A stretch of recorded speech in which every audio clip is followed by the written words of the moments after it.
Hello, hello, hello. What's good, everybody? Game of Throners back in the house. You already know there's 1,000,001 streams going, so we thought we'd go ahead and make it 1,000,002. Why not? The season's here. We've been waiting forever, and we are thirsty. We got to talk about it. We didn't have our buddy on last night, so we're definitely ready to get his point of view. What's up, Dragon? How you been? What's up, man? I've been good. Chilling. You guys haven't noticed, I started streaming The Witcher on my channel.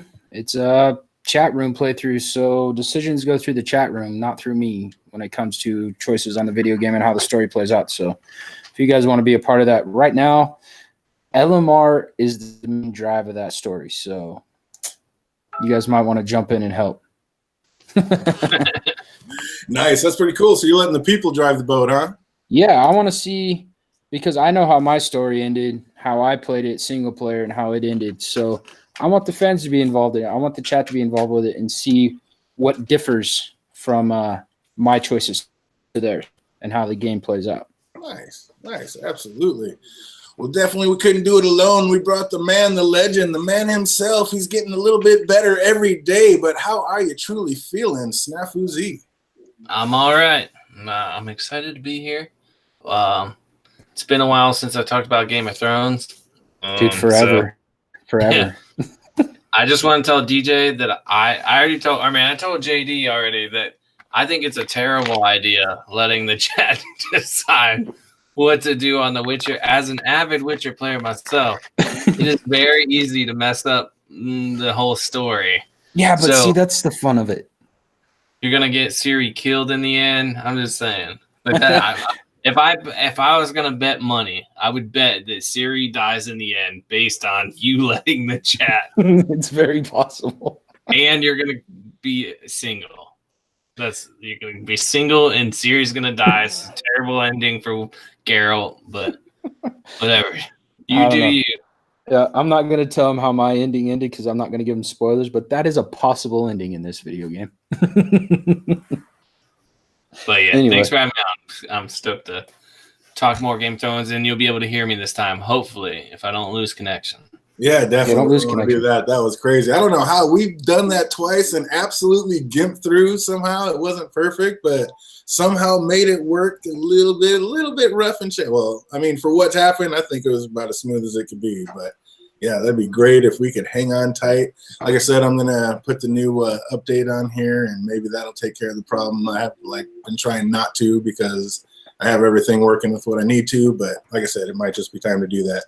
Definitely want to give a quick shout out to our man Kev over at Bridge 4. Man just put out a new video, and he was on here hanging out with us yesterday and put out a new video last night and had our names all over it, and just really appreciate the shout out and the love and the reach out from somebody else in the community. So thank you, Kev and Bridge 4. What'd you think of that video, Andy?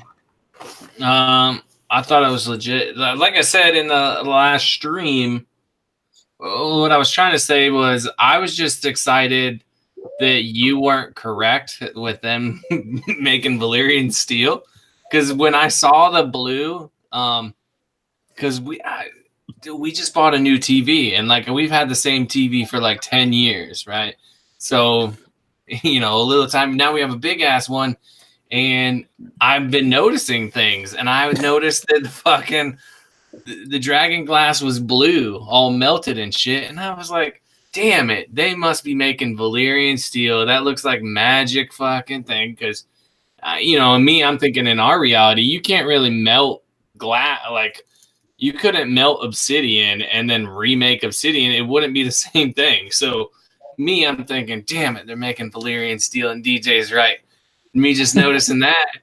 And then, I had heard a theory about the blue dragon glass or green dragon glass, but I didn't put those two together. So I'm glad he got to hear it and put his own spin on it. I'm glad you weren't correct.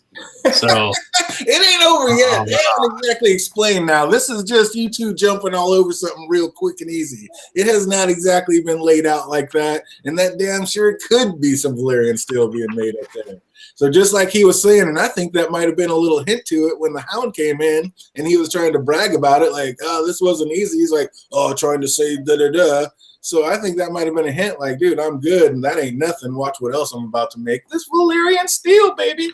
Here's the main thing about Valerian Steel, and unless Gendry, while he was rowing around on the freaking ocean for 3 seasons, did an island and learned how to forge Valerian Steel, dude, the boy's gonna fuck some shit up because that is the hardest metal to forge, and we learned that when they freaking broke down ice and made Oathkeeper and Widow's Well. It took Tywin time to find one of 3 forgers that could forge Valerian Steel. They ain't gonna forge it, guaranteed. It ain't gonna happen on the show. I don't know. Peter Griffin says they should be able to make Valerian Steel unless a sacrifice is needed. Brand dragons.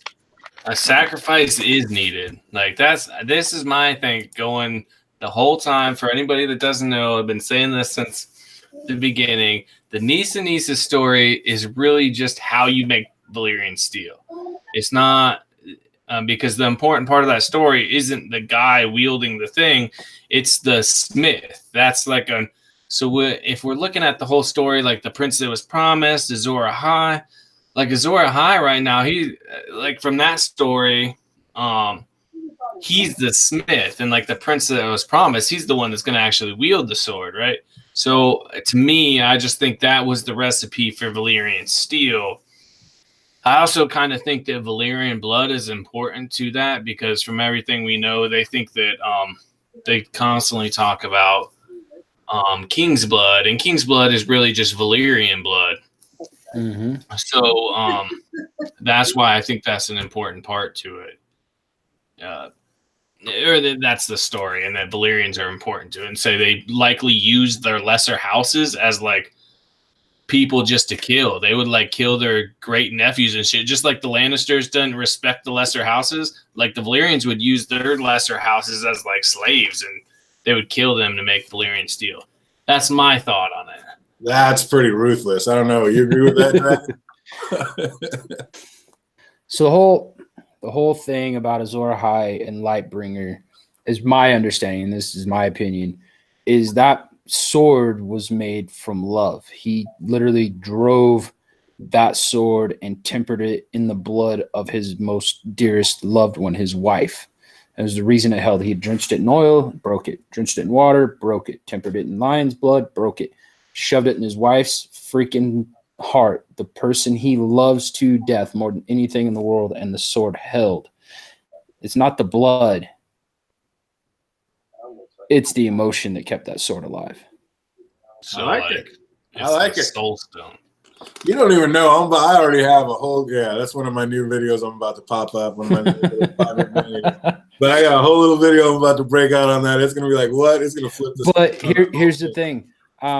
Azor Ahai has only been mentioned once in the whole story. We do have the prince that was promised, but we don't have Azor Ahai. So Lightbringer and the whole Nissa, that ain't gonna happen in this story. Yeah. Not on the show. Right. Not on the show. It'll happen in the books, but the show, that shit ain't gonna happen. That's talking about fire, and we're up in the north, winter. So in favor of the Starks in their name, might as well break out some of the Stark whiskey. Get some. Game of Thrones is here. It is time to partake in the house. So what do you think? What was your overall opinion? Like just a real quick synopsis before we get into it, JD. What was like your just overall opinion of the entire show, the episode? I enjoyed the show. Don't get me wrong. Overall, like even the seasons I didn't like 4, 5, and 6, and parts of 7. Overall, I really do enjoy this show. But I like to nitpick especially when it comes to shows I really, really love. And, you know, down with the Marvel shows on Netflix or, you know, Supernatural on the CW or anything like that. There's times when the writing is downright shit. And there were some times in this episode where I was like, really? Like the whole landing in front of the cave and he's like, well, we'll be old. That was the best line you could come up with. You don't think that alluded to anything? They're not going to live for 1,000 years. Okay. All right. So you guys remember the statue, right? 3 statues down in the crypt. Sansa was young. Arya was young. Jon was old. There was a reason we got a picture when everybody's like, that ain't my Jon Snow. No, that's King Aegon Targaryen. not Jon Snow. And he does live to a ripe old age. That was the point in that whole trailer. I disagree. You can disagree all you want to, but that's my theory. Yeah, What do you think about it, Andy? I think they're building up Sansa too much. Like she's gonna be the one. We'll get into that when we get into that. Building her up, so she's gonna be the one to survive. And Jon and Dany both have to die, I think. So then, because if the real thing is about breaking the wheel, they both can't live, right? Oh no, there's gonna be one that lives. I disagree again. So JD thinks one of either Dany or Jon will live through this, and basically, Andy, you think they're both going to die? Yeah, and I'm actually kind of leaning towards like there's an old Nan figure telling this story to like Jon and Dany's kid, who would AKA Sam. She's telling them like, hey, you are the song of Ice and Fire. Like, this is you. This is your story. You know, it's an old man telling it to their kid. Like, I like that. That was one of my biggest things. I kind of more think it's Sam's the maester writing it down, because all the other books are maesters basically writing it down, and we're reading their opinion of it. So yeah. I think this is going to be basically Sam. I think it would not surprise me if we get that type of Lord of the Rings ending where he's going and then closes the book and it says Game of Thrones on the fucking title. Oh, what's good? LMR just hit the chat. Great stream earlier. You and Marie were killing it. And I see you got another Game of Thrones person on with you. You are amazing. I don't know how you do it, but good job earlier. This toast to you. Yeah, overall, I gave the episode a 7 out of 10. I enjoyed it. Absolutely. After the long, dark night, it was worth the wait, and it gave you kind of what you wanted. Yep. So, Andy, why do you think, I mean, it looks like they're really about to come down hard on Jaime Lannister. And I don't understand why, like, you know, we already saw in the preview about Dany talking about me and my brother used to just stay up at night thinking about what we would do to you and all this evil shit. And it's like, this isn't the first time they saw Jaime. They saw him at the Dragon Pit. So why are they acting all new like, oh, this is the first time I'm going to see you and we're going to get you? It's like, what's up with that? I think there was that truce, right? There's a truce. Nobody's gonna do anything stupid at the Dragon Pit, but yeah, it just seems kind of silly. Like, I don't know if they're gonna build it up to like that's why the North kind of sides with her. It's because she doesn't like Lannisters either, or if that's more contention with them. Like, hey, this dude just came up and told us like this army that we're expecting isn't coming. So I would side with Jaime, I think. And you know, Bran sitting out there, he's going to side with Jaime too. So yeah, I thought that was a weird scene, but I don't know. We'll have to see what happens. Honestly, I don't want to jump to conclusions, even though that's what we do here. What do you think about it, Dragon? I do. I agree with the truce thing. And so at that point in time, it wasn't talking about Jaime Lannister. You're just talking about what the threat is coming. You're literally getting ready to make these people sitting in chairs have a freaking heart attack by releasing this white. That was the whole point in the meeting. So this time, you have Jaime alone with Sansa, Dany, Bran, Jon, Arya, and the rest of the North. Yeah, they're going to put his ass on trial. Of course they are. So when I saw that in the trailer, it really didn't surprise me one bit to see her going, me and my brother stayed up nights wondering how we were going to kill the guy that killed our father. That didn't surprise me one bit. I'm like, I've been waiting for that to actually happen. But I think it's going to end like with her saying, but he probably deserved it. Like, if she's sticking to her character, like, she's admitted that he was a bad dude, I think like 3 times already. Probably 3 times. Yeah. And, you know, like Jenny of Coldstone said, you have to have the whole thing get addressed of Bran getting pushed out the window anyway. So that's how they're going to do the whole situation. It's going to start with, why did you push my brother out the window? I guarantee that's how this whole trial starts. Bran knows. He's seen it. He went through and hung out in the werewood net and smoked some freaking Jojen paste for a while, and he figured it out. But he's going to put it on trial. And then that's when we're going to get the Danny and Sansa and all that shit go downhill. Scripts to clips for series and flicks. Did anyone else pick up on the writer of Hands of Gold fate? I don't even know what that means. Pick up on the writer of Hands of Gold fate. Hands of gold are always cold, but a woman's hands are warm. I'm not sure where you're going with that one, bud. It's a new one. Need more info. What's Yeah, up? that's- Bubba Husky just hit the chat. What's up, brother? Good to see you. Good to see you. Yep, for everybody just coming in, we're doing a little impromptu.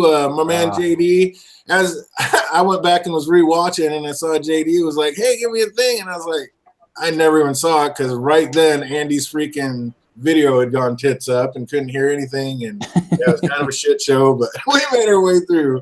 But yeah, I had to get back on and get JB's opinion and point of view and what he thought about this episode. It's the song that was in season 7 with the dumbass Ed. No, I know the song, but what's he asking? I think he's talking about like him dying by Dragonfire, probably. Possibly. Right? Was he on that field? Was he one of the people that got burned? Oh, is he asking like what happened to Ed Sheeran? That's kind of what it sounds like. Did anyone else pick up on? Let's just substitute writer of Hands of Gold with Ed Sheeran. So, did anyone else pick up on the on Ed Sheeran's fate? That's why. Jamie said, or OTDA says, well, the Hands of Gold is Jamie because, well, he does have a hand of gold. Plus, he is a Lannister. Oh. Ron seen the ginger without eyelids. I don't know why. This one's just flying right by me. I remember seeing a video years ago that Azor Ahai's flaming sword could also be translated as a golden hand. Never heard that one, Bubba Husky. Still alive, just doesn't have eyelids. Oh. All right, moving on. His face. I did not want to think this. Oh, maybe they were talking about Tell Ed or Good Looking Ed or whatever, and they're talking about his face got burnt right off by Dragonfire. Is that what he's talking about? The chick said that, so maybe they were talking about Ed Sheeran or whatever, but he's not that tall, is he? That would be funny if that was the tie-up right there. Oh, Live in My Rhapsody. Someone mentioned it in her stream. That Ginger Lannister soldier got burned. So, yeah, maybe that's what they were talking about. I didn't even realize that little tie-up. That'd be kind of clean. Braun was in the scene with the prostitute. Yep, there you go. So that's what they're talking about. All those soldiers that Arya was drinking with, I guess, are the ones that got roasted by the Dragonfire that the prostitutes that were with Braun were talking about. Ah, gotcha. Sick tying up rolls. I like it. Tying up the little rolls because details matter. Catherine Harding says the redhead named Eddie, it's a different guy than the tall one they were talking about. Oh, she just crushed her dreams. Dream crusher. Simon Silvertongue wrote Hands of Gold. He was banging Shay. Was he banging Shay? I don't remember that. Oh, I like that. You should make a video about that one. Do you think Euron, JD, do you think Euron has been to a Shy? In the show? No. In the show or the books? In the books, I mean, in the books. Okay, let's stick with the show for this one. In the show. In the show, no. No, I don't believe he's been to a Shy. Euron on the show just seems like that goofy uncle that gets drunk constantly and just jokes around about everything, and then you realize he's kind of a badass out of nowhere. But because I'm not taking anything away from Euron, I'm just saying he's getting poor writing scripts. Because it just, dude, every time Euron's on screen, I kind of just want to change it real quick. Oh, that's terrible. I think he's gotten a lot better, but yeah, he came in. It was awful. The whole King's move was ruined for me. Dude, even this episode when he was trying to freaking screw Cersei, it was like a desperate plea. Like, dude, I brought you an army, and I know I forgot your offense, but will you sleep with me, please? Dude, I thought that I got the complete opposite. Please? That's not what he was saying. No, I got the complete opposite from that. I was like, hey, I've already done this in wars last year. I'm not trying to wait anymore. My heart's nearly broken. We're about to do this, or I'm about to take my armies and bounce. And she's like, yep, I got no other choice. And she was right. And he's like, I gave you justice. I gave you armies. It's like, it's time to pay the piper. Yeah, but he's still fucking groveling like a little bitch. No, he's threatening. He had to bring up everything he had done for her just to get her in bed. Yeah, he's threatening her. That's what he's doing there. He's not groveling. He's threatening her. Like, I did all this stuff. I'm not waiting. You've already seen what I can do. You know how I can use information. You know, like, he's threatening her in that scenario, saying, you need me. And this is what's going to happen. Okay, think about that. And then you think about the scene after that. And he's like, was I better than the king? Or the hand? Was I better than your brother? Was I better than the king? Like, dude, you got your fucking shit off. Get the fuck out. Who cares? I really don't care. This is just horrible story writing that I really don't give a shit about. Can we move forward with the show? Come on. Like, that's why I just the show you're on has completely killed it. Like, when he first showed up on scene, I'm like, all right, this is gonna be a good character. And then they did the King's Moot, and it's just been a downhill ever since then. It's like, come on, I want past Euron. Let's go faster. Like, I don't like the character. He just makes my head hurt. I made a video a while back that when Jorah was talking to Quaithe, and she was sitting there tattooing that person, and this person has to go to a shy, and she was basically tattooing like charms for protection on him. Mm-hmm. I'm pretty sure that was Euron, and he was on his way to a shy, and then he came back right at the King's Moot. That's what I think would happen. It's possible. I think that's good. They have to say something about it, and there has to be the reason why he went to a shy. Now, did he grab an extra dragon egg while he was there? I don't know. What do you guys think about the new intro that busted out? That was pretty cool. I liked it. I like how it goes down in the crypts. Then you get the dragon. Is that the Night's King on one side? And I can't remember what's on the other side. So do you think that's the you got basically a lion that looks like a griffin with a fish in its mouth. Then you got a dire wolf hanging from the tower, twin towers, and then you have what could be a Bolton or a Night's King or who knows what. I think it's a Night's King. I do too, with a wolf in one hand and a knife in the other one. Yeah. Do you think that's telling us basically what's already happened, or is that kind of showing us what's to come? It could possibly show us what's to come, or it could be a freaking complete misdirection. I think it's the Red Wedding. Like, to me, that's what it looks like. That actually I like that. You have the twins there. You have the lion with the Tullys. So the Lannisters and the Tullys. And then a Bolton. So, I mean, it makes sense that it would be the Red Wedding to me. JD obviously hasn't seen my latest video. I haven't. Oh, that's awesome. I got to go with my gut instinct. I even said that to my wife when it first popped up. I was like, oh, shit, the Red Wedding. Like, that's what I saw in the instant. So absolutely. I kind of think so, too. Kind of like, oh, this was our biggest accomplishment, and the rest of the show sucks. So here we go. Like, remember we did this? But did that lion's tail look kind of like a tree branch to you? I didn't see that, but somebody did a video about it. Yeah, I don't know. It looked more like a griffin, and that tail looked like a tree branch to me. So it's like, what are they trying to say with that? Bubba thinks it's a flayed man holding the knife, which would definitely show the Bolton. And we know that Grey Wind got his head cut off there, so that could absolutely be that.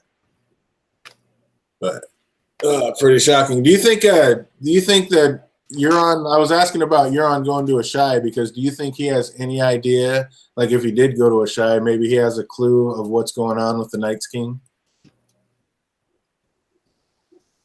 I don't know. Like in the show? Yeah. Like he's just going to pop out with some information that he got from a shy? Like, yeah, one of the seers or shadow binders or somebody that could see the future knows exactly what's going to happen. Maybe they're even more sick with glass candles over there, and they know what's going to happen, and they told him, and he's coming over here ready for it. And that's why he's playing Cersei, because he's already ready for what's coming next. Yeah, I don't think that's gonna happen in the show, but I mean, it could go like down like that in the book. But yeah, in the book, he's definitely went there and for a reason. Like I agree with that, but in the show, I'm gonna go with my general rule on these matters: is if it hasn't really been discussed much in the show, then it's not gonna get brought up in this last season. Yeah, I agree 100% with that. What we've seen is all we're gonna get. There's gonna be no more on. Yeah, but there's a lot of things like the Golden Company that have only been said once that are all of a sudden going to be a prominent thing. Yeah, but they're gonna be fodder, most likely. You don't think they're going to switch it up? You don't think they're going to like switch on Cersei? Do you think they're going to stay fighting for Cersei, or are they going to change it up on her? Depends on the Iron Bank. Yeah, well, I don't even know about I'm gonna that. tell you. I bet the Iron Bank has a handhold in the Golden Company, guaranteed.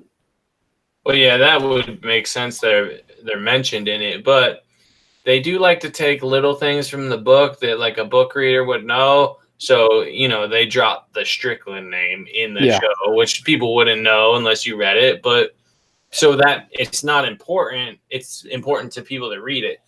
But I think so if they double cross Cersei, even though they paid, and they may talk about how like the Golden Companies are like word as good as gold or whatever the shit is. But remember in the book it's talked about they backed out of a contract or whatever it was the first time. Mm-hmm. So they might do something like that in it, and have them hurt or have them double cross Cersei, and then that's another thing for book readers to be like, oh yeah, they double crossed them. I mean, they didn't double cross; they just didn't fulfill the contract, and they chose something different. So they might do that, but I don't think they're going to build up a whole new storyline. They can't. They don't have time. We got Bubba Husky saying the Golden Company is going to turn on Cersei right in front of the Iron Throne, just like the Gold Cloaks did, Ned. That would be funny. That would be pretty clean. I would probably fall down laughing. I can see it. Because, I mean, what is the Golden Company? They're freaking Blackfires. They've already rebelled 6 times trying to come home. Now this is going to be the easiest walk back into town that they've ever had. They're just going to walk right through. Cersei, she's got nothing and nobody. But this Golden Company,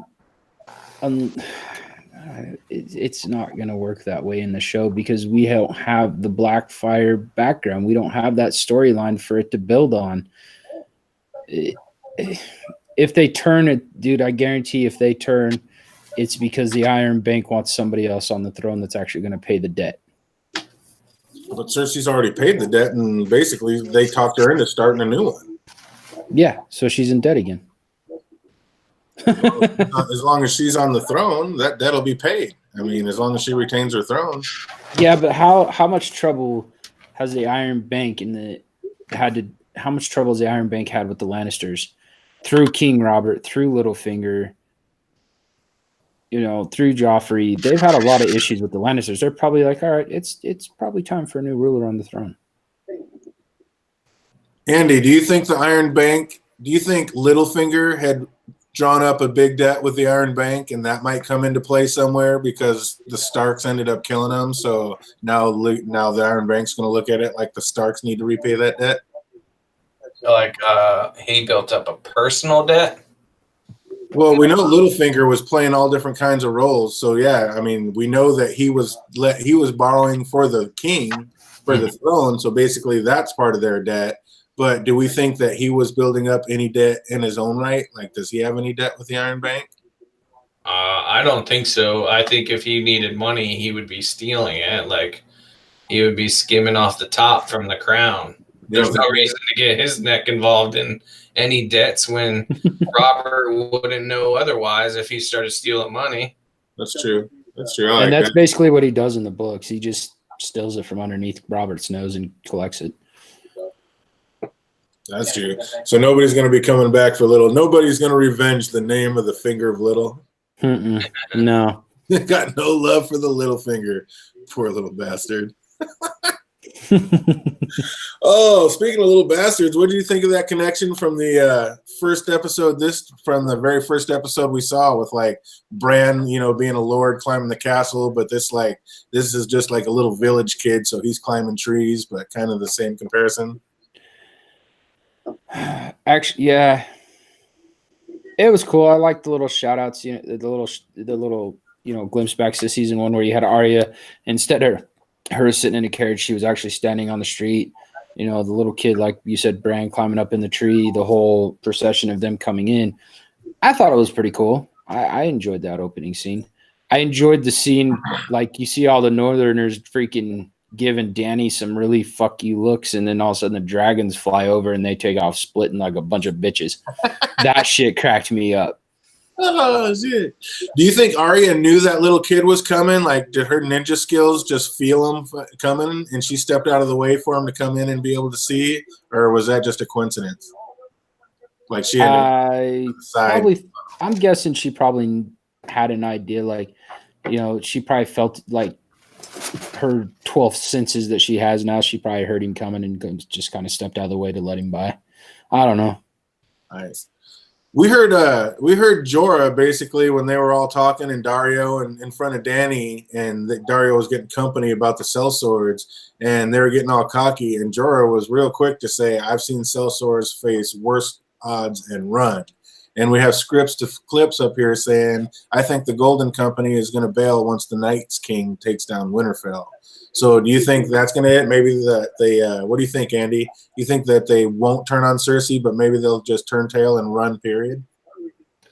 That's a definite possibility, because that would make a lot of sense as far as the show goes, because we don't have all the information, the Blackfire information and stuff in this show. So whereas if you had the information from the book in the scene, you could say, well, they clearly care about Westeros, right? They feel like that's their home, so they would want to protect it. So they would join, Jon's side. That would be likely. But it's the show, so he may be right, but Bubba might have it right to where they're like, fuck this, we're out of here. Nope. You guys are playing with some shit we want nothing to deal with. Yeah, like we don't. You paid us a lot, but not that much. So we out. Yeah, we got nothing to do with this war. What do you think, JD? Is Jon Snow going to die and get resurrected this season? No, he won't get. If Jon Snow dies again, he dies for good. He won't get resurrected again. I think he's done. Right on. What do you think, Andy? Is that happening? I say he's gonna die for good in the show. He's gonna die one time and that's it. No kiss of life from Beric Dondarrion or anything. No. No, I don't think so. Maybe they do, but then he still dies. Like maybe he gets resurrected one time, but he still dies in the end. Unfortunately, I see Beric dying before if Jon dies. I see Beric dying before that. I think Beric dies in the battle against the White Walkers next episode. You think Beric dies against White Walkers in this next episode? Mm-hmm. Speaking of, they were sitting there talking. They're at the last hearth. The freaking Night's King has come in, pinned a little boy to the wall, and already bounced on his way to Winterfell. And somehow all these cats are going to double up on horses and bounce completely by this entire army and get to Winterfell before they get there. They're going to Peter Baelish their way there. I mean, come on. Baelish, it's like fast travel on a video game. He just walks up, touches a sign, they're automatically there. Yeah. It's going to happen. Yeah, I agree. I mean, I don't know. That didn't make sense to me. I was like, how is that? What? That just seemed flawed to me. It's like, how are they going to get through that entire army? It was White Walkers on horses and the Night's King on a dragon. And Here's my question. How in the hell did they get to Lathar without seeing the fucking Night's King and the army of the dead? They passed him somewhere. Yeah, they had to have. Well, they're like, they're between us and Winterfell now. I guess I was looking at it like the Night's King. If I was going to answer that, I would say the Night's King was already at the last hearth, had pinned a little boy to the wall, and had already bounced on the way to Winterfell. And those guys were still coming off the wall from Eastgate. So basically, like, yeah, they were already going south, and these guys were coming west. So that's how I think that worked. But because I mean, they just came off the wall. That's where they were at. So I mean, that's what obviously to me, that's the direction they would have been coming, right? It seemed like I don't know. It's weird. I don't know the way this show's put stuff in position. There's way too many plot holes. Right. That's what I was saying, OTDA. It's like I would have said that there's no way that those guys make it past, and that's the way they kill them in the show. But yeah, we already saw it on what's going to happen next time. It's like that they make it and warn Jon Snow of what's coming. So it's like, well, how the hell did you get by all them people? Dude, Peter Baelish, they figured out his trick. No, like, you guys in the military, you have to move as slow as your slowest person, right? It doesn't matter if, like, you guys are in a Humvee. If there are tanks with you and you're going through a city, you can only go as fast as those tanks go. You're not going to fly through the city at 70 miles an hour because the tank can't do that, right? So the whole unit has to move as a unit. If they're a single on horses and the Night King has a bunch of bones hobbling, they have plenty of time to go around. I don't think it's that big of a stretch to say but they go over to the Castle Black and then down and still beat the Night King. True. I don't think it's that much. The only thing I could say is if you put an actual because I can't remember which one's which, but if you actually put one of the others, not one of the deads, but one of the ones that are actually alive that are one of Caster's kids on their ass, that one's going to catch them. Oh, yeah. That one's going to run a horse after them. But they're moving as a group. That's the problem. That is the weakness. That's why they're moving so slow. Otherwise, like, if they could just go as fast as a dragon can fly, fuck, freaking Winterfell would be gone already because Dany managed to fly all the way from Dragonstone up to north of the wall in like a day or less. That's on a dragon. I mean, we know they can move. Yeah, but that's what I'm saying. Like, you are comparing, you're saying, well, because they're on horses, they can move faster. Well, the one's on a dragon, he can move. You don't get to move as fast as your fastest piece. You move as fast as your slowest one. Right, but I'm saying not only do they have that whole army, but they got, I'm sure, scouts with the other White Walkers that are on horses as well. And you got the Night King on a dragon flowing back and forth. It's the Night King. He doesn't need scouts. He can work shit. Yeah, it just seems how they get through undetected is mine. Or maybe the Night King just lets them go through undetected. They're like, yep, go warn them. Tell them we're coming because we are coming. That's possible too. Yo, JD, there's been a small debate of brewing on a couple channels, mainly mine. Is there any way whatsoever that Longclaw is Blackfire? No, here we go. Longclaw Blackfire. It's possible. I mean, it really is because we lost that sword a long time ago, and it just randomly wound up in the hands of the Mormonts. But the Mormonts could have had a Valyrian steel sword the whole freaking time, and just I don't know. I can't tell you. I mean, it's a freaking half dozen one way and half dozen the other. One True David Adams says Harry Strickland is carrying it. That would be funny.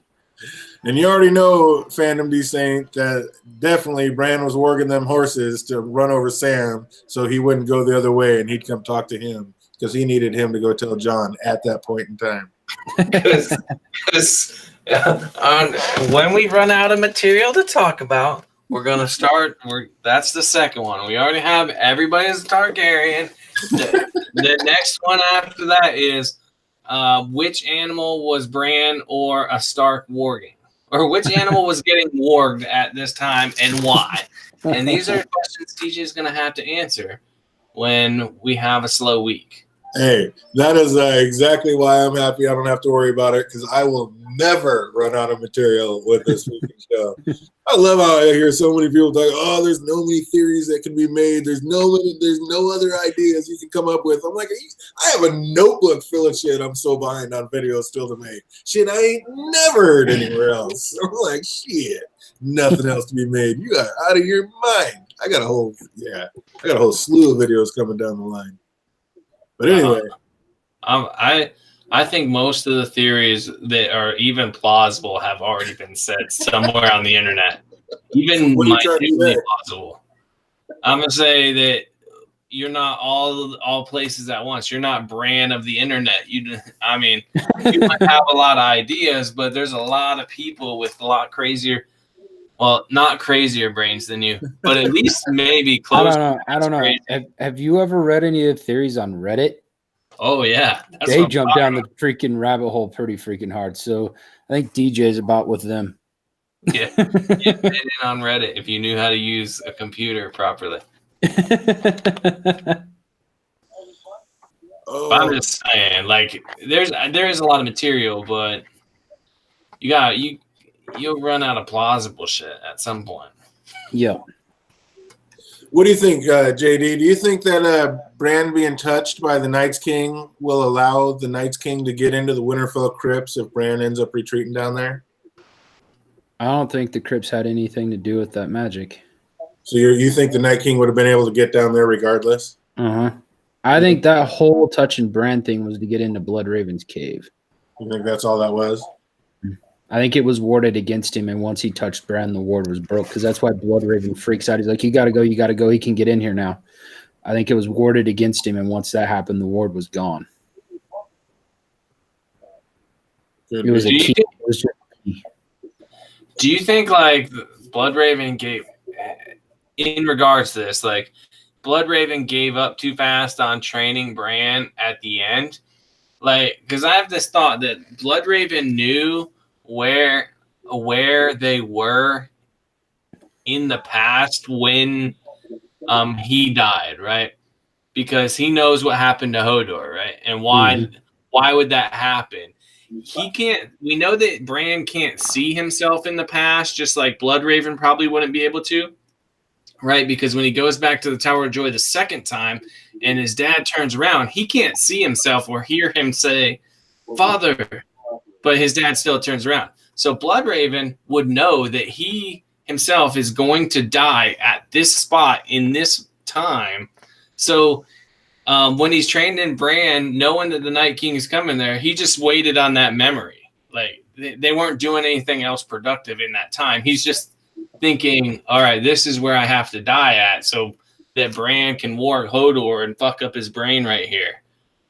Like, does that make sense, what I'm saying? Like, I feel like he could have done more in that time frame, but he knew he was supposed to die at this spot because that's where Hodor gets messed up. I don't think it was the whole point of because of what Hodor being messed up. I don't think it had anything to do with that.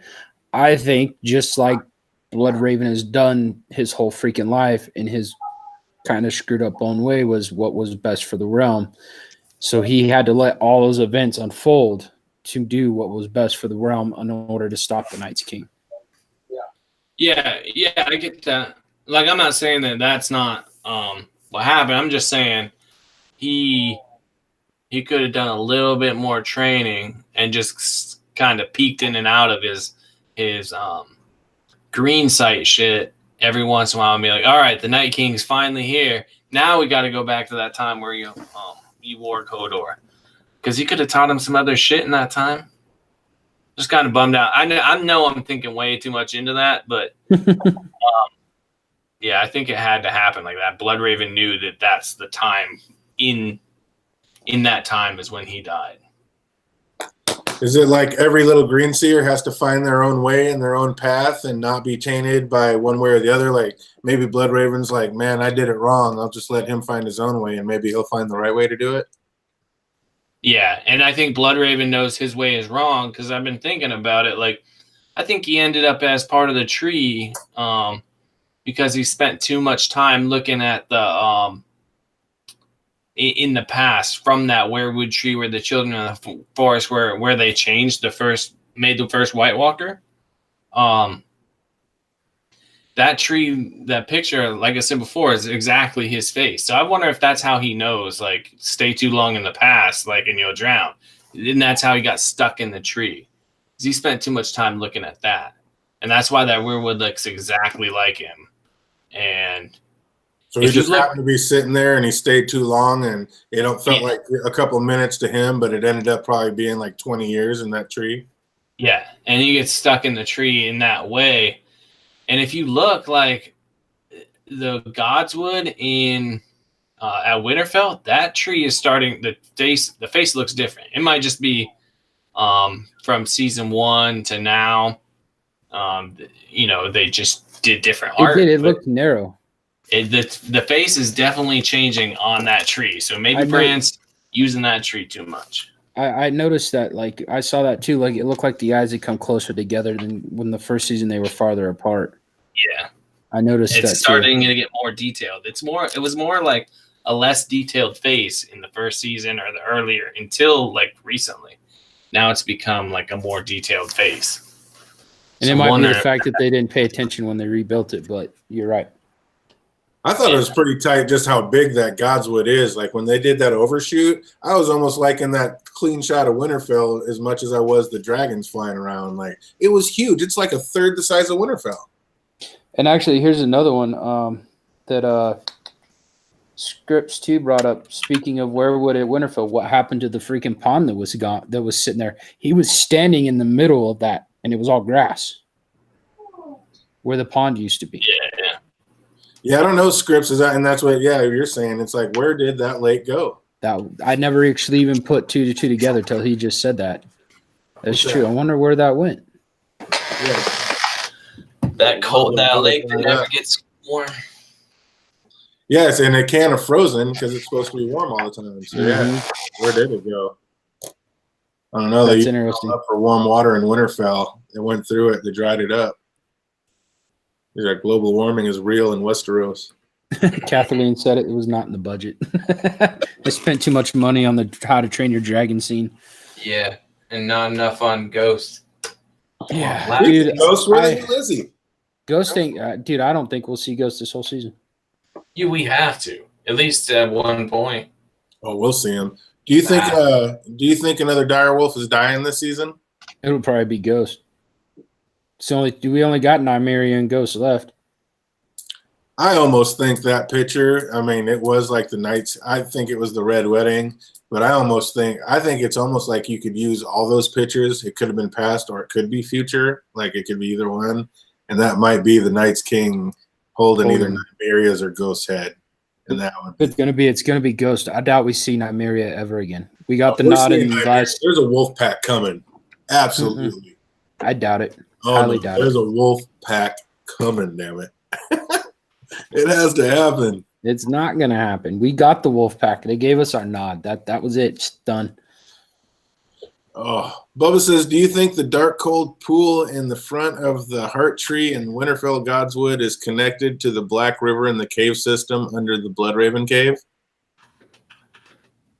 It's possible because we don't know where the crypts actually go.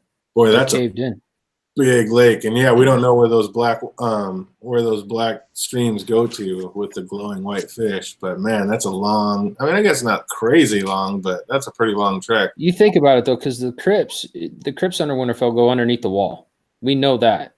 We don't know how much farther they go under that, so it's not that unusual for a river to go that far. Right, but it wasn't that. I mean, dude, they were walking for like it seemed a month or more. So I can follow the same river for a freaking year and end up at the coast of fucking Texas and still be on the same river. Yeah, I suppose. underneath the ground. You think that's a possibility, Andy? I mean, anything's a possibility, but I don't even think anything's gonna get mentioned about it. I mean, look at all of us who didn't even notice it. We had to have somebody and we seriously inspect the show. I noticed that the face changed. I didn't notice that the lake was gone. I didn't. I noticed the face changed too, and I didn't. Now that I think about it, he was literally standing in a field of grass. Yeah, in front of the tree. We talked about that a while. That was on one of our streams like a month ago or whatever when they showed the thing that they didn't have when Sansa and them last year when Sansa was walking out there. They're like, where was the lake at? I gotta go. I gotta ice my knee and shit. All right, man. Buddy. We'll see. Take it easy. Yep. What? So What do you think is going to happen with Euron and Cersei? Is that going to work out? Is he going to turn on her? Is he going to flip on her? How's that going to work out, JD? Dude, Euron has one goal, and that's to be the king of the Seven Kingdoms. So there's two options there. Either he's going to end up marrying her or he's going to fucking cut her throat. You don't think it's going to be so you don't think he's looking for anything bigger, like worldwide, like Night's King plans? Like you think it's pretty much that's his end goal is to try to sit the Iron Throne? Yeah. I mean, did you look at if he wanted world domination, we'd have to have another 10 seasons of freaking episodes before that would ever even come to a fruition. So his main goal is to just be the king of the Seven Kingdoms. Put a Greyjoy on top. What do you think? Why was Dany so quick to let Yara succeed the Iron Islands to Yara, but yet she fought Jon Snow so hard against the North for having the North? Because from first sight, she was in love with Jon Snow. She knew she wanted to be with him, so she made him be with her. Through that purpose, was you bend the knee and you become my subject. And she made it more harsh than it needed to be, but that was the whole point behind that situation. Yara, on the other hand, she's seen a strong, independent, able to rule. Iron Islands have never had a woman rule them. And she knew even with her being a separate kingdom that she would be an ally, so she wasn't worried about her. Makes sense. Makes sense. Everybody definitely throw some love Andy's way. Well wishes. I know his leg's hurting out there, so we would definitely want him a speedy recovery. So everybody definitely give a positive thought to my man. Throw it out his way. What speaking of just being all emotional, what did you think about the John Bran reunion? The who? John Bran reunion. John and Bran? Yeah. I mean, it was, I don't know. It kind of felt awkward, to tell you. It was more emotional than I thought it would be. I'm not going to lie. I was not expecting him to be that wishy-washy about it. John jumped off the horse and gave him a kiss on the thing, and Bran just kind of looked at him like, and what? You know? I was going to say, I think he showed more emotion than he has with anything or anybody else, but it was still very robotic. Yeah. Dude, Bran ain't never going to have an emotional emotion again. You know? I mean, we saw his emotions throughout the freaking whole episode, staring at Tyrion, staring at Dany, staring at Jaime. That's his range of emotion. I mean, and every time he stared at somebody, there was no change of facial expression. It was just, you know, there was no anger, there was no sadness, straight stare. That's his emotional run right there. That's all we get. Speaking of emotion, who's Arya happier to see, Jon or Gendry? Jon. You think it was more Jon? She's in love with Gendry. Jon's her brother. There's a difference there. You know, you think about it. If you lived in this world and your baby sister left and you've had this huge connection ever since you were little, and then you haven't seen her for 6 years, dude, that is going to be a huge emotional reconnection. Gendry, on the other hand, they were both on their way to Castle Black. Shit went south. She has a crush on the kid, and we seen it when she smiled at him. Are you shipping it? Are they going to end up together? Dude, I've shipped it since season 1. I made a video about it. Since season 1, since the first time I seen it, before I ever even decided to start discussing this shit, I was like, by the time this shit's over, those two are going to be together. You have a son, or I have a son, you have a daughter. Let's join our houses. Absolutely. Absolutely. That's exactly how we laid it down, too. And that is going to happen, I feel, 100%. But who's Sansa going to end up with then? Nobody. Sansa just ends up bitter and alone with her cats, or what? Sansa's too much. If she does get married, it'll be for a political reason. But her motives right now are to be a ruler. I mean, you can see she had 3 of the best teachers that anybody could have asked of to become a ruler. She had Cersei, she had Littlefinger, she had Tyrion. She is in the embodiment of,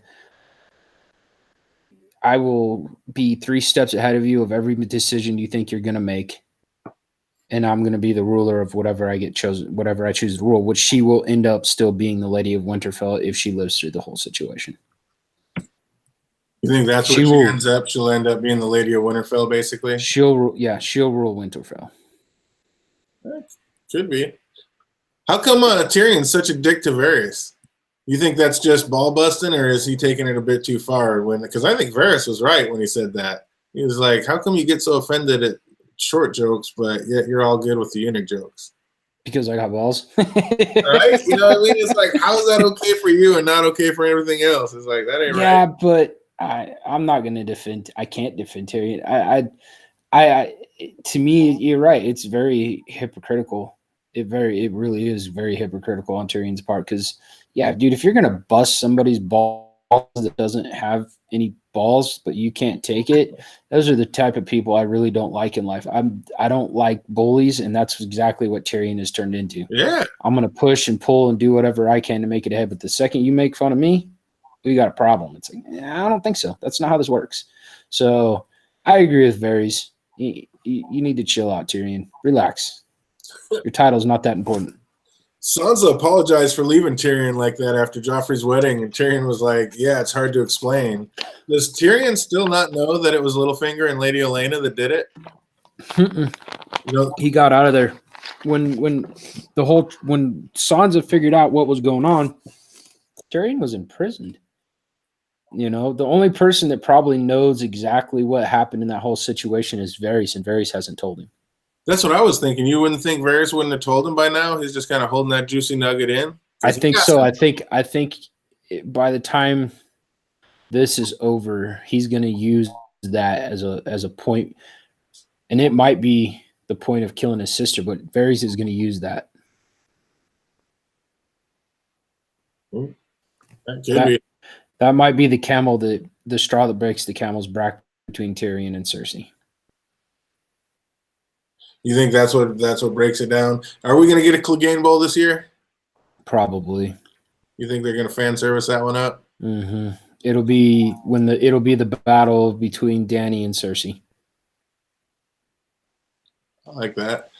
I don't know. I got a mountain. I got a dragon. I know who I'm. I know whose side I'm on, but I'm on the dragon. Right? You can burn the zombie down. How come Cersei was so happy when Qyburn told her that the dead had finally broken through the wall? Like, how's that help her? Because it takes one enemy out of her way. She's hoping that the Night's King kills all the dragons and takes out Jon and Dany in the process and the rest of the Northern Army, because then she doesn't have to worry about them. All she has to worry about is the Night's King. And she's probably preying on a fact that she can work some type of stupid deal out with the guy. And Tywin was completely 100% correct when he said Cersei was stupid. Cersei is stupid. You already know in the books that the Golden Company basically said, spoiler alert, everybody, hit mute for 5 seconds or whatever. But anyway, we talked about it last night. You know how in the book that the Golden Company said that the elephants didn't make it, but they're hiding the elephants in the rainwood, basically. Mm-hmm. So do you think that they're going to pull any kind of switcheroo like that? I mean, they really made a whole lot of comments like, I heard you had elephants. I really wish you had elephants. I was really expecting elephants. Man, I'm bummed you didn't bring elephants. It's like, that's a whole lot of call to some elephants for some elephants not to pop up. That's a hell of a Chekhov's gun. So did they sneak some elephants over and they're going to like make a switch up with it, or what's going on with that? I really highly doubt it, because Dan and Dave's main CGI is battles and dragons. White Walker's army, the 2 dragons, Cersei and Dany's armies. That's their CGI. So I highly doubt we get elephants. I don't know. That was so. What's that? So you might be correct, and Euron's going to use it to fuck Cersei over. You know, speaking of fucking Cersei, you think so? We were talking earlier. Do you think he was right to be so cocky? Like, hey, it's time to pay the piper. I've given you justice. I've brought you 2 armies. It's time to hook it up a little bit. Or was that just no? Cersei was right. He should have waited. I don't know. I'm not a Euron fan, so to me, I was just kind of like, can we go forward? I every time that gets on screen, and it's not the actor's fault. He's playing the part he was given. It's the director, and I'm just like, it's the writers, and I'm like, it's horrible. Can we move forward?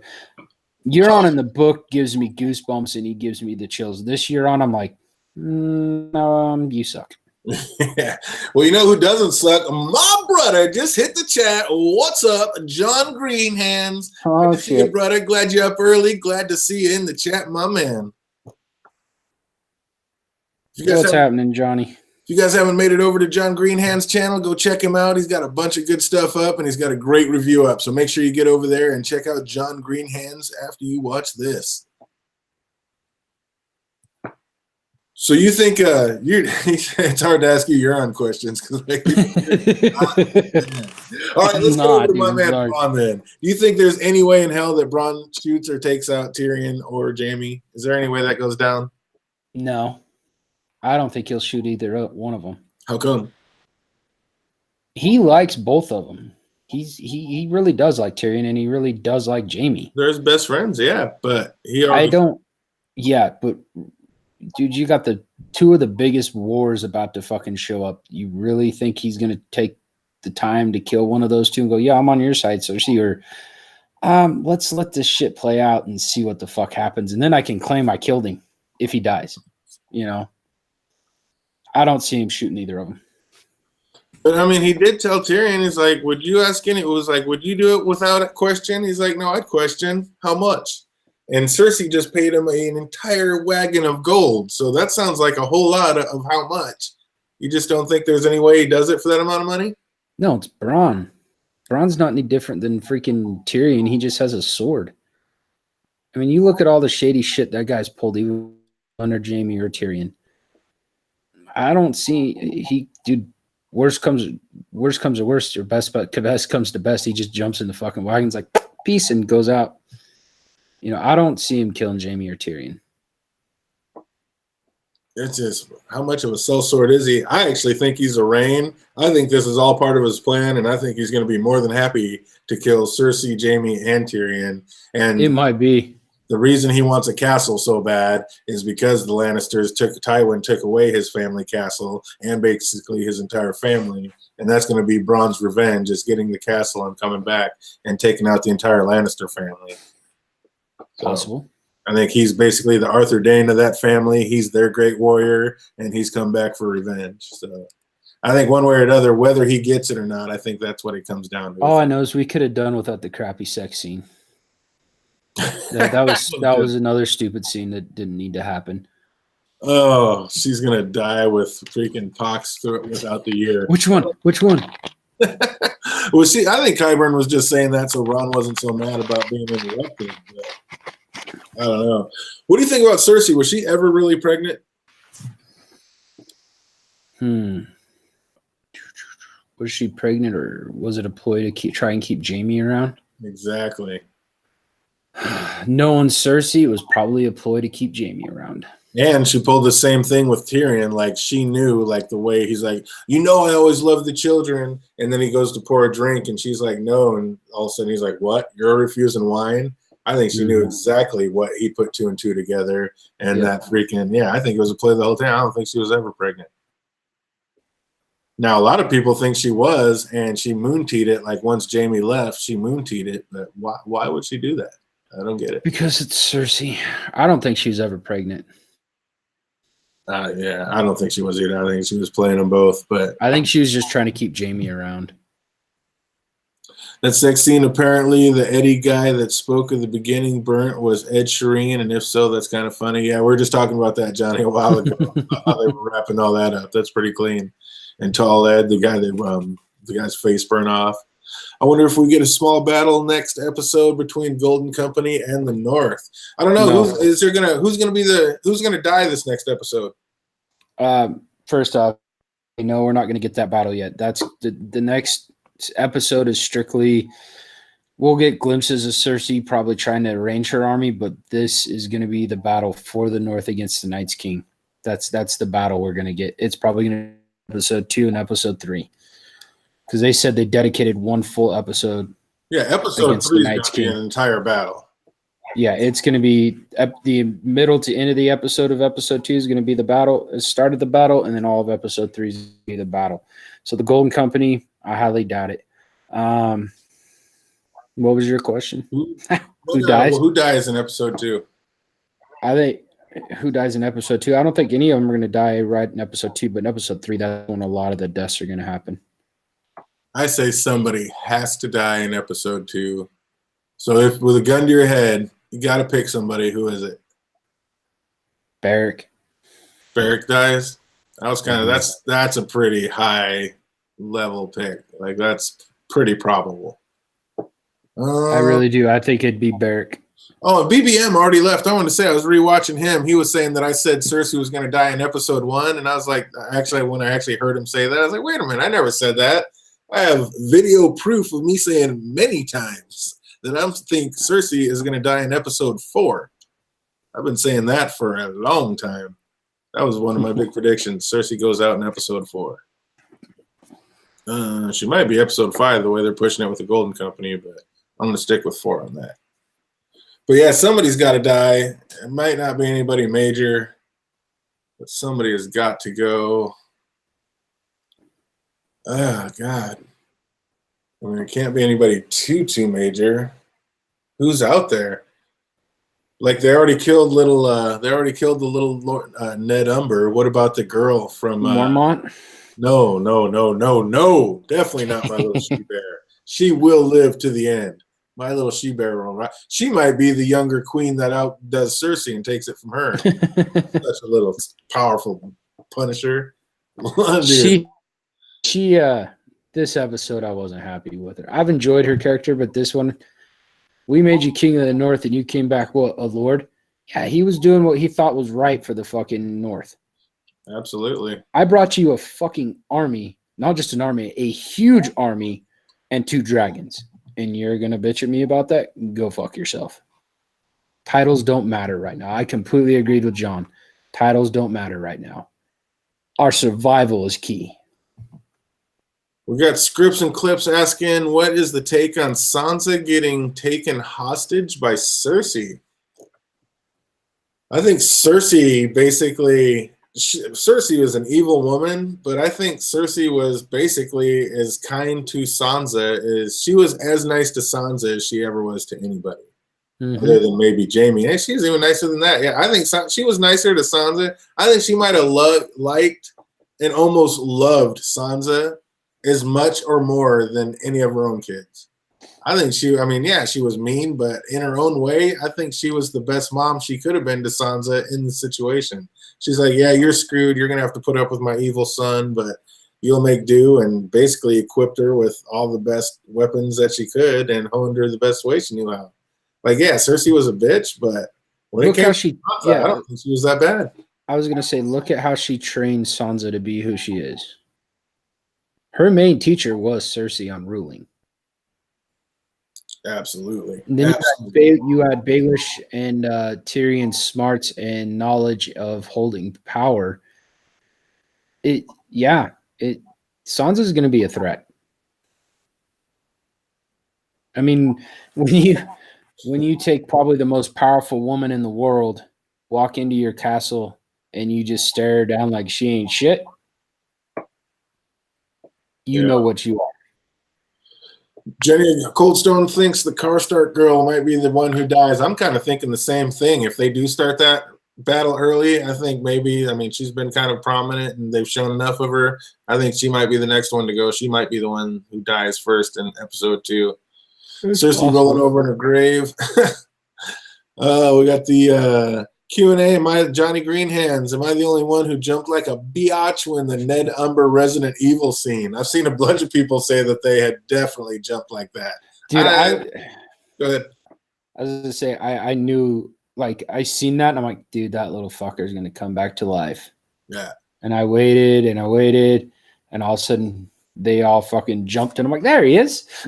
Basically, like when that little girl in season 1 was pinned up to the tree and they thought she was dead, and then all of a sudden her eyes opened. I was like, you already know that same thing's about to happen. Yeah, I knew it was going to come, so no, it didn't bug me at all. Yeah, I was a little ready, but that was still pretty gnarly. It's like, yep, we're pinning little kids to walls and setting them on fire now. And the thing is, we're also numb. You know, you kind of looked at it like, oh, that's pretty bad. But it's like, in essence, they are pinning a little kid to a wall and setting him on fire, dude. I get it. But you're right. We're all pretty fucking numb to this shit. Oh, we're so desensitized. I'm just like, there is just no freaking way. It's like this. Dude, when the first episode, a 7-year-old kid gets thrown out a window, your feelings kind of go with it. It's like, yeah, they kind of ruined it for the rest of the time. When you're rooting for the underdog and he gets his fucking head chopped off at the wedding, you just be kind of numb to death and scary, trying to be scary shit. Dude, the scariest thing to me in the whole fucking thing was when Melisandre gave birth to a shadow baby. That freaked me out more than anything. Yeah, that was pretty gruesome. And then Davos just sitting there. I said I would have been out. Yeah, I wouldn't have stood up against the wall like, peace, bitch, I'm gone. Yeah, I was like, I ain't sticking around for this. You got your mind. It's like shadow things crawling out. I got to go. Yeah, that scared me more than any of the shit the White Walkers have done. Right. Speaking of being scared of the White Walkers, do you think Yara's retreating to the Iron Islands literally so Dany just has a place to go, or is it because she's scared of the White Walkers, or just smart, like staying away from the White Walkers? I'm going to go with answer 1 and 3. Because, go ahead. You know, Theon's going to Winterfell, and he's going to be like, hey, if shit goes south here, we can retreat to the Iron Islands. On top of that, yes, Yara's being very smart of going, I ain't going to be around that fucking army. I'm out.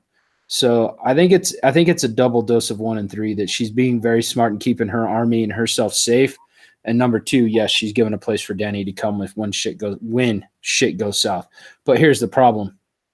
White Walkers can swim or go underwater. Or freeze the ice and walk on it. I mean, yeah. You're not safe no matter where you go. I mean, that's a long trek for them, but yeah, you'd think sooner or later they would get there unless the Kraken start eating them. But yeah, it's not that long of a trek when you're on a fucking dragon that breathes ice. What do you think happens when Theon walks back? Who's going to get a more brutal reception at Winterfell, Jaime or Theon? Jaime, because Theon redeemed himself with Sansa.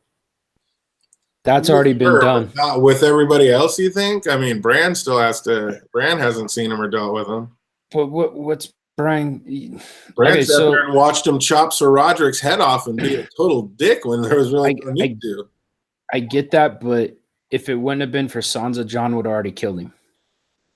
What Theon did for Sansa, getting him away from Ramsay, getting her up to Castle Black, that redeemed Theon. Theon's fine. He can walk in there. He ain't going to bug him one bit. Nobody's going to fuck with him. Yeah, maybe. I don't know. I think they might be a little bitter, like, hey, little asshole, you came through, and the whole reason we lost this place was because of you. Like, literally, the whole reason they ever lost Winterfell was because of Theon. Oh, I know exactly what you're saying, but he's on the good side of Jon, he's on the good side of Sansa, and he's on the good side of Dany. Well, he ain't on the good side of Arya, I'll tell you what, and Bran. And if there's two people I wouldn't want to be on the bad side of, it'd be Arya and Bran. But with those 3 people going, he's okay, they won't fuck with him. Yeah, could be. Johnny Greenhand says, after Ned was set on fire, was the symbol the Targaryen sigil? I mean, it was fire and blood, technically. No, I love that. Absolutely.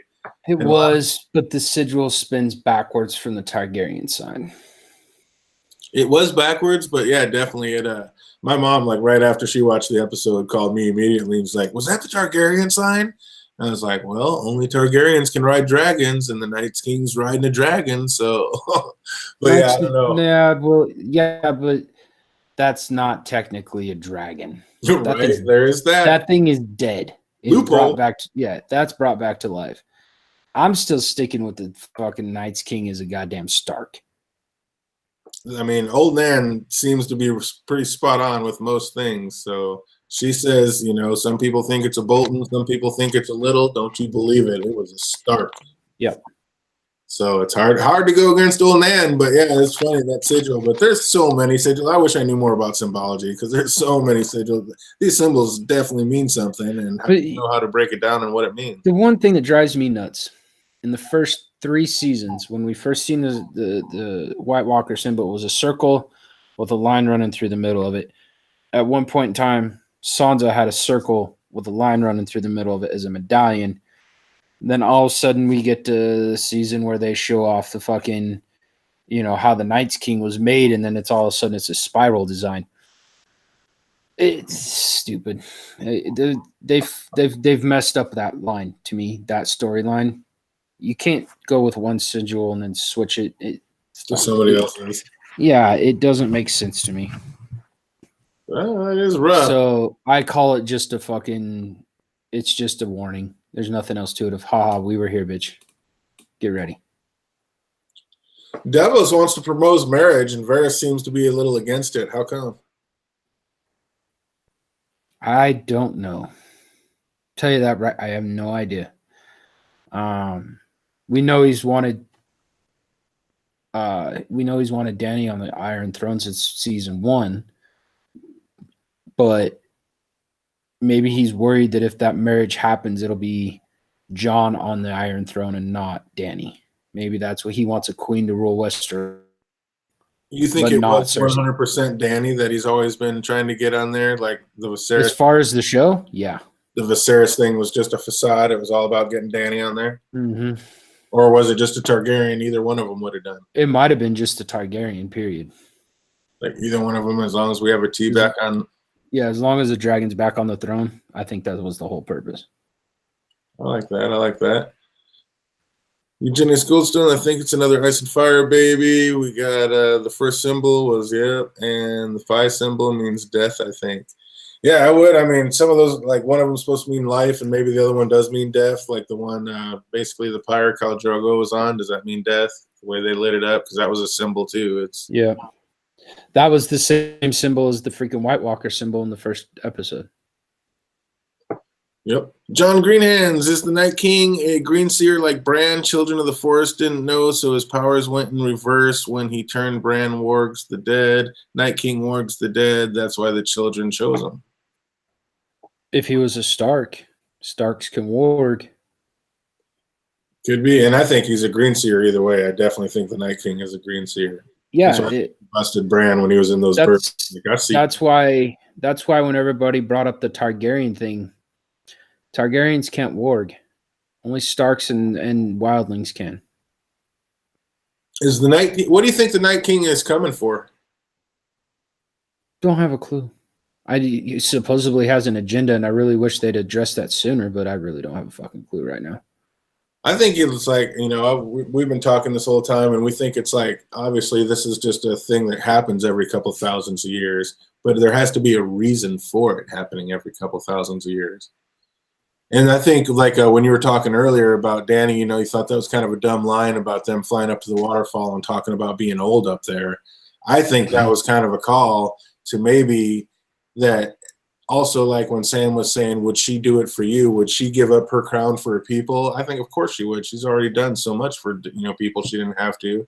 I think Dany ends up giving up her life and becomes the Night Queen, and that might be what the Night King's kind of after. His queen? Yeah, the Ice Queen. So I think when she was talking about we could live 1,000 years up here, it seems like every couple thousand of years is when the Night King comes back, and maybe that's what it is. Maybe she's going to be the next Night Queen for the next 1,000 years. So, I mean, I just kind of think that's all going to tie together. About to make a video, it'll be coming up. It's possible. It's very possible. Or it's like, I can't remember who came up with the theory that Jon is the promise made to the Night's King.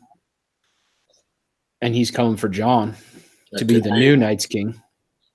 So do you think little baby Sam's going to come into anything at all? Does he have anything to do with it? I don't know, because they killed that storyline, so I have no idea. In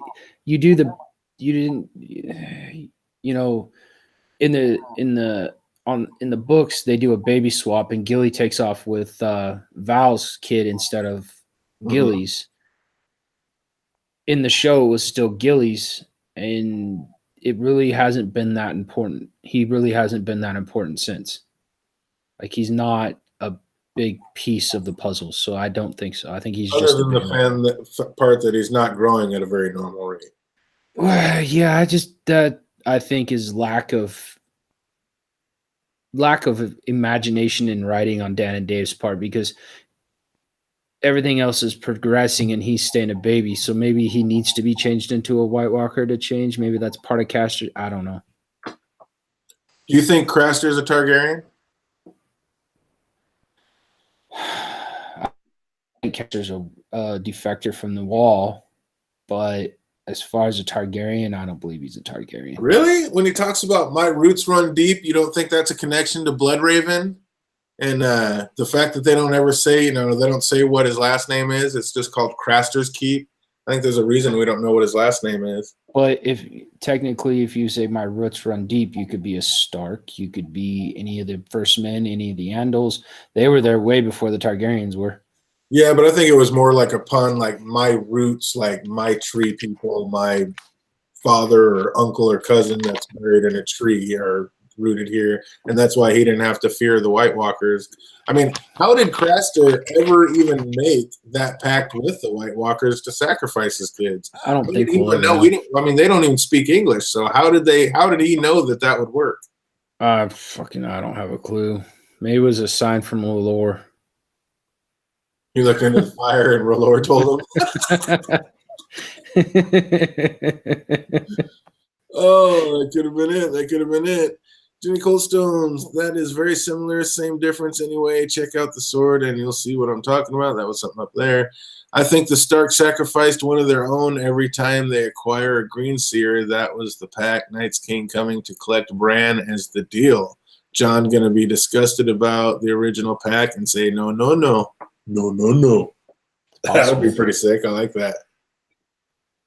Oh, they're definitely talking about the circle with a line in it. Through it. Yeah, because that's on the top of a sword. I remember the sword. What's that? With the circle. I can't remember who carries it, though. Maybe it's Beric.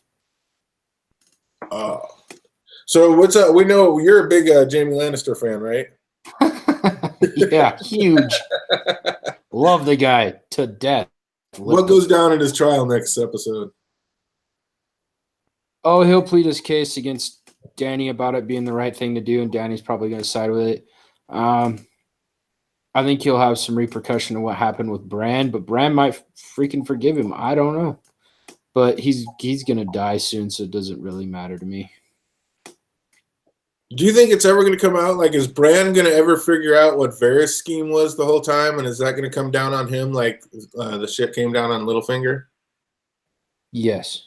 Because I believe he has to die.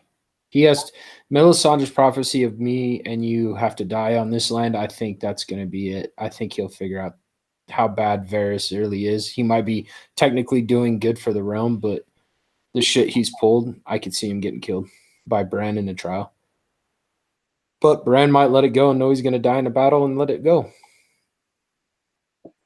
Yeah. You think basically that he knows what's going to happen, so it's like you're dead already anyway, so don't worry about it. He already knows his fate. Mm-hmm. Oh, that's sick. If Bran already knows the fate, why wouldn't he just tell everybody what's going to happen anyway? I mean, he basically, is that what they're talking about? Like you can't affect or change the future. That was the whole point of the ink's already dry. So no matter what you do, you can't change anything that's going to happen. And going back to that whole thing about Bloodraven in the cave, like you said, why didn't Bloodraven warn him? Well, it was already going to happen. He just had to let it play out. So maybe that's Bran. That's one thing Bran learned from the three-eyed raven is, well, this is going to play out. So it doesn't matter what the fuck I do. I can't change the future. I can't change the past. We just got to let it go. Nice. Jenny Coldstone saying it's the mountain sword that has that symbol on it. So I need to go back and check that out. I don't remember that at all. I remember somebody having that sword. I just couldn't remember who, and it's possibly that it is the mountain. Ever clean a horse stall? Now imagine 100 elephants. Yeah, they weren't paying for it. They were pocketing all the money. Do you think that we were talking about that yesterday? Do you think that D&D are just kind of dickheads for screwing the actors out of that extra money? Because we're still getting 10 hours of Game of Thrones, but they cut it down to 6 episodes because they pay the actors by the episode. So it's like it doesn't matter how many hours they work them. They're still only having to pay them per that episode. So, I mean, I don't know. Is that a shrewd business decision or them just being dickheads? Well, at the end of season 7, Dan and Dave told us each episode would be a full featured film length, which your minimum length on most films are an hour and a half. So everybody believed we were getting an hour and a half every episode. I did. So did everybody else. So yeah, you are kind of fucking people out of money when it comes to that. How much editing down did they do to make this, each episode an hour instead of an hour and a half? But even the episode being an hour and a half, it's like we're getting like 2 of the episodes or 3 of the episodes are 2 hours long. One of them's like 2 hours and 2 minutes. One's like just under 2 hours, 2 minutes short of 2 hours. So Yep. like literally, if you add it up, it comes up to pretty much spot on 10 hours. But they just cut out 4 extra episodes because they're paying most of these actors $1 million plus an episode. If you think about it, if you were to do 6 episodes at an hour and a half each, that's what 30. I'm not even trying to do math. My freaking brain's. Oh no! I mean, I saw the actual time limits. Like the first 2 are like 58, and the next one's like 54 or something like that. Yeah. Then the third one's like 2 hours and basically 2 hours and 2 minutes, I think. The one but right behind that's like just under 2 hours, like an hour and 58 minutes, like 2 minutes under. Like they equal each other out. And then the next one's like an hour and a half or 2 hours, and yeah. So these first 2 are the only 2 short ones. OTDA just shut you down. He goes, no, the longest episode's only an hour and 22 minutes long. Hour and 22? Well, maybe that's what I looked at, an hour and 22. And no, then okay, yeah, one's 122 and one's 118. Maybe that's what See, but it's still, if you add it up, it still comes up to like 10 hours. No, if you got 6 episodes and the majority of them are only an hour long, that's only 6, so maybe 8 hours instead of 10. Look at that. But yeah, it seemed like it was still the same thing when I looked at it. I got to relook at that now. When I looked at it and added it up, I was like, oh, it's still 10 hours. It's just shortened up into episodes. Because I mean, yeah, even if it's an hour and a half, if you have 4 episodes that are an hour and a half, that's 2 more hours. So yeah, that's 8 hours. So yeah, it would have to be 1 more. Yeah, I thought one was 2 hours. I guess I was off on that. Yeah, you'd have to have pretty much, I think, all of them an hour and a half to make it 10 hours. And I think we're only getting like 8 or 8.5. Well, 8.5 hours. But still, I mean, it's almost right there. But yeah, it's just instead of doing 1 hour episodes, they're kind of packing the extra ones up. Like, yeah, we're not going to pay you the extra episode. We're just going to add it on to these 2 episodes. It might be. They might, I don't know. They might have got paid the full freaking situation and just, it is what it is. Nice. Who was your favorite reunion? The Hound and Arya, or Arya and John, or who was your favorite? Who was your favorite? Oh, my favorite was John and Arya, but the funniest one was definitely the Hound and Arya. You left me to die. You left me to die. Not before I robbed you. That was priceless. But my favorite was John and Arya. I've been waiting for that one since season 1. What was your absolute favorite scene in this episode? Favorite scene of this episode. I actually tell you the truth, my favorite scene was at Last Hearth. You like the little kid being burnt up? I like the dramatic of it. How sick was that when we saw Tormund showing fear for the first time in his life? He looked into that dark hole. He was like, and Beric just looked at him and was like, shit, I'll go. I'm not scared of death. Yeah, but, when before the whole White Walker situation came up, of course, Tormund really wasn't scared of fighting any humans. But now you're dealing with something that's kind of supernatural, and he's had his ass kicked a few times and barely walked away from it. He's getting skeptical if he's going to survive this situation. So yeah, I'd be a little scared to go in a dark hole like that. What's waiting for you? Oh, I don't know. I think I'm with Tormund. I'd be like, man, you must be crazy. And then when his boy went, he's like, God dang it, no, I gotta go. That's bullshit. That was just ruthless. My favorite episode was, scene was definitely the Dany Sam. Just Dany kind of went in there trying to pump him up, like, hey, you saved my friend, whatever I can do for you, and ends up telling him that he roasted his whole family. Like, whoa, there's a flip for you, 180. Like, my God. That was poor Sam. But you know what, Lord Tarley, fucking brush it off and move forward. Can't change it now. So what do you think? Is he going to brush it off, or is he going to start plotting against Danny like he's kind of already doing with John? Plotting against John? No, do you think he's going to just brush it off, or do you think he's going to start plotting against Danny like he's already doing with John? Like basically, like what he did up at Castle Black. Well, no, yeah, well, like he was telling John, and John's like, "That's treason." He's like, "It's the truth. Like she should not be queen. You should be king. Actually, you are king, by the way." Maybe we'll see that in the next episode. We'll get that little discussion and see what happens. Or John will wait for the war to be over, and then he'll talk to Danny about it. Right now, he got more problems to worry about than being a fucking king. He needs to be a leader of the people, not a king. I believe it. He needs to become the leader of the people before he becomes king. So after Danny probably sees what he can do with leading the people, and then he goes, "Hey, by the way, I was told this, and it's actually true," then that will probably go over easier because she knows what kind of person he is. Absolutely. What do you think? If you were going to cut one of the scenes, what was the scene that just? Is there any scenes this episode that you're like, yeah, we could have done without that? All of Euron. He said, "That is it. That's all I need to know. No more Euron. Just get Euron. I'm ready for him to die. Let me just put it that way. You gotta go." Sorry, sorry, OTDA. I'm not a Euron fan. Oh, that's awesome. So for the next episode, when they're doing the big judging against Jamie, do you think it's going to be Brienne that's going to end up standing up and making Jamie tell the real reason why he stabbed the Mad King and telling that story to everybody? Is that going to come out next episode? Where is Brienne?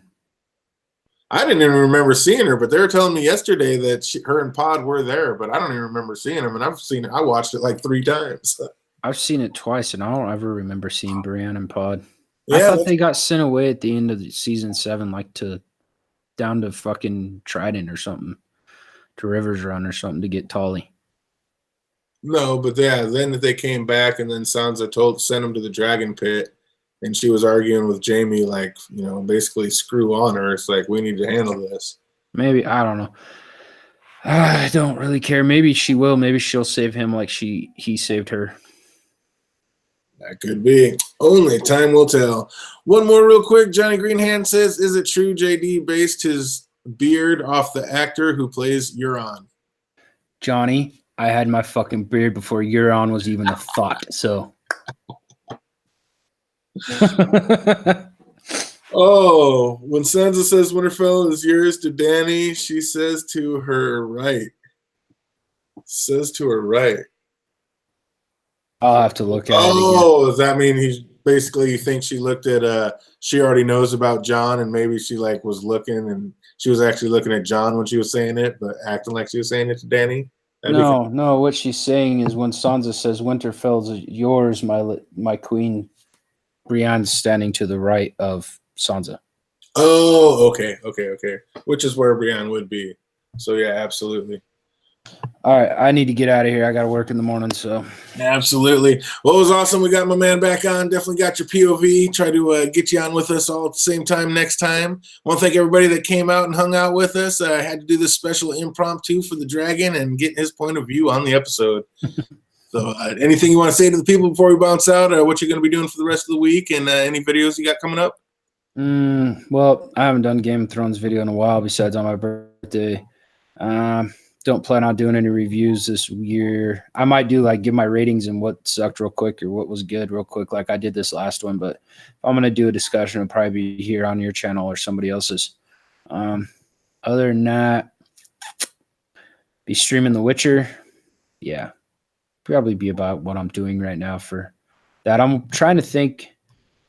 I did that my favorite authors stream. I think I want to take a couple of those authors and actually start making videos on them, like their books. So I might start doing that. I don't know yet. There you go. Well, stay tuned to the Dragon's channel so you know what he's doing and what's coming up next. He's always switching it up, got something new to keep you entertained. So make sure you get over there and subscribe to him so hit that bell and when he's got something new up in that, so you can stay tuned and stay up to date. For everybody that showed up, we want to thank you for coming on by. I hope everybody has an amazing rest of the week.